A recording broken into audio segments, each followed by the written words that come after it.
Welcome my friends, this is Zed here, and welcome to another Star Citizen ship review. This is the P-52 Merlin, and just look at it. Just give it a second. Let it absorb into you how beautiful this ship is. It looks like a cross between a Formula One racer and a Corvette. I mean, it's just beautiful.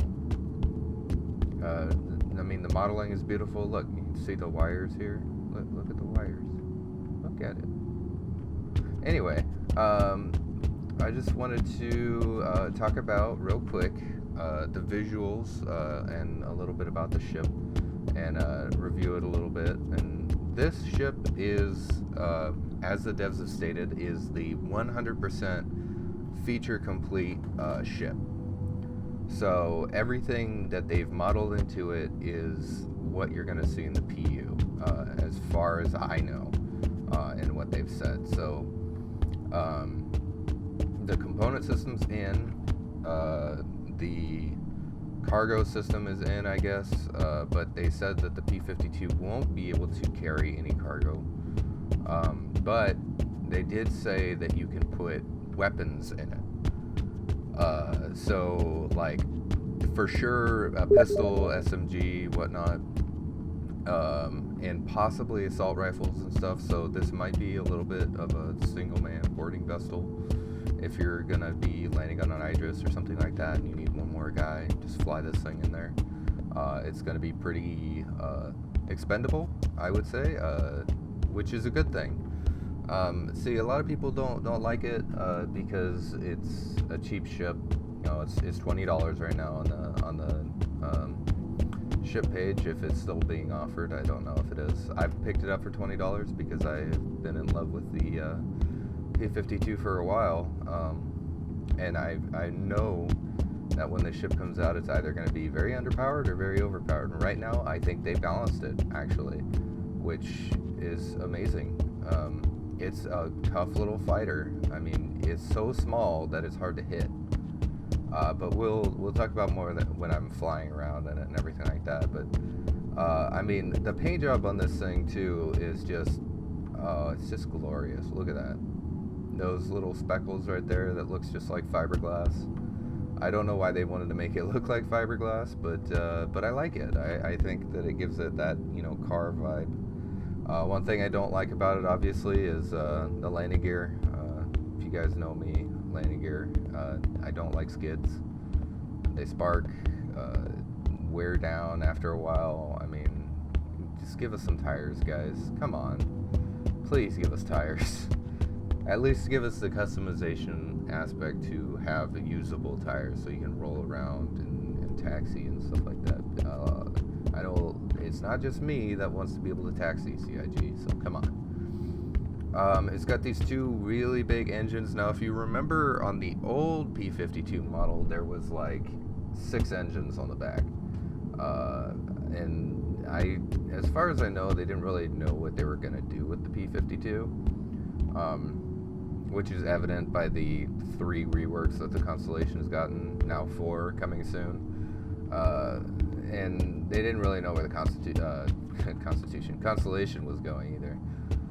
Anyway, let's hop inside and check out the amazing cockpit.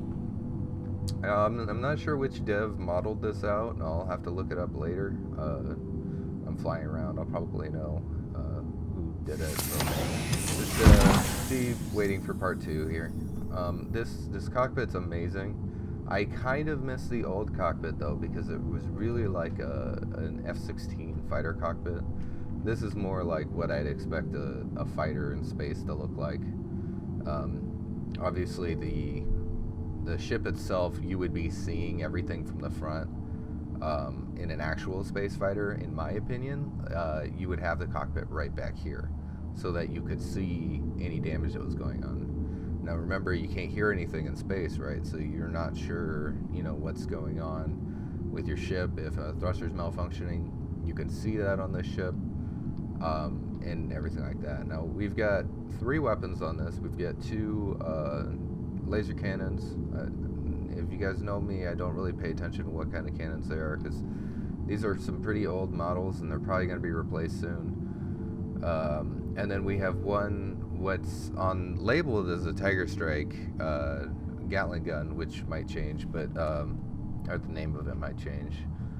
And that is permanently fixed to the gun, but Chris Roberts has said that you will be able to tune it and everything like that. So what I like about this though is the dual joystick setup, and everything is clean. Like there's no buttons lying around. This is really like meant for civilians to be using, like for sure, because you got this one panel right here, right in the center. This one panel that presumably does everything for you. You don't need like 30 different buttons. You've got your ejection puller thing. And you've got two joysticks, which I believe they set that up to appease like the dual stick players. Be like, look, yeah, we've got joysticks too. I don't like dual joystick setups. They look weird. I don't know. That's just me. But then in part 2 I'll get into the HUD, but the HUD is fantastic, and I cannot wait to see more HUD usage like coming along. Other stuff about the ship. No, I like most of the things about the ship, but like I said, I don't like the skids. That's just a realism thing to me. I mean, I know realism for a minute here, but it really saves fuel if you're not grinding or you're having to be forced to VTOL. Even in real life, when a helicopter has skids, they have wheels that they attach to it to taxi it around when they need to perform maintenance on it and everything like that. It just seems logical to me to have wheels anyway.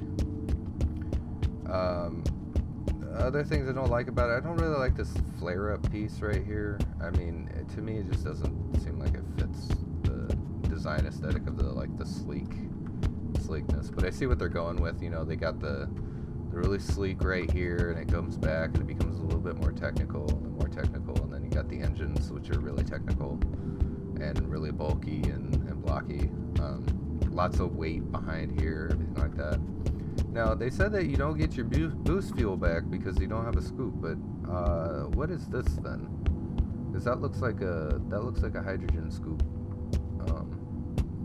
And then you got these right here, which I think are just for air breathing mode, which makes sense, because the ship will be able to take off from the ground and go into orbit by itself. But it won't have a quantum drive, and it's not going to have a jump drive. And as far as I'm aware, I think that the quantum drive should be able to be put in there. I mean, it's got a big old component deck, if I could ever get up on top of it, which I can't. But if you look in the jump points, you'll see there's like a cargo bay or something in there that's like completely empty, and unless that's filled with components, which it might be, I would say you should be able to put a quantum drive right in that little slot, and then just lose your ability to carry any kind of weaponry or anything like that, and be able to travel at least in system. I think every ship should be able to at least mount it if able. This ship to me screams like F-16 mixed with an X-wing fighter. Not just because it can fold its wings or anything like that, but it's just that small. It's got that big nose. It's probably going to be something that people are going to be using as a swarm fighter. Like, to me, if I had an Idris, I would be dead set on taking as many of these as I could and putting them on my Idris and having swarms of fighters come out to defend.